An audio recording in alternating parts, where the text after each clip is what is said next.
होलिका दहन कथा। हिरण्यकशिपू राक्षसी पुत्र होता. त्याने तपश्चर्या करून ब्रह्मदेवाकडून वरदान मिळवलेले होते. हिरण्यकशिपूने जेव्हा पृथ्वीला पटली नेण्याचा प्रयत्न केला तेव्हा विष्णूने वराह अवतार धारण करून त्यांचा नाश केला. त्यामुळे भडकलेल्या हिरण्यकशिपूने विष्णूचे आपल्या राज्यात कोणीही नाव घेऊ नये असे सगळ्यांना बजावले. हिरण्यकशिपू स्वतःला श्रेष्ठ समजत असे आणि देवतांविषयी त्याला अतिशय तिरस्कार होता. पण त्याच्याच घराण्यात जन्माला आलेल्या त्याचा मुलगा प्रल्हाद हाच मोठा विष्णुभक्त निघाला. प्रल्हाद बालपणापासून विष्णूंचा, नारायणांचा परमभक्त होता. प्रल्हाद दिवसरात्र विष्णूंच्या नावाचे नामस्मरण करीत असे.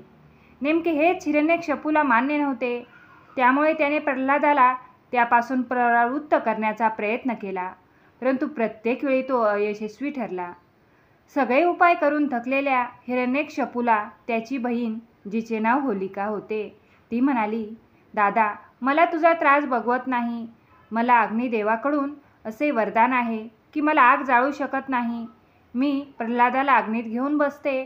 मला वरदान असल्यामुळे मी जळणार नाही, पण तो जळून खाक होईल. हे ऐकून हिरण्यकशिपूने गावातनी वाळलेल्या काटक्याने मोठी पेढी तयार केली. त्यात होलिका प्रल्हादाला घेऊन बसली व शिपायांनी आग लावली. होलिका आपल्याच वरदानाच्या धुंदीत होती, परंतु प्रल्हादाच्या भक्ती साधनेमुळे उलटेच घडले. होलिकेचे अंग जळू लागले. तिच्या अंगाचा दाह होऊ लागला. प्रल्हाद मात्र विष्णूच्या नामस्मरणात दंग होता. शेवटी जे व्हायचे तेच झाले. होलिका जळून खाक झाली आणि प्रल्हाद सुखरूप जिवंत राहिला.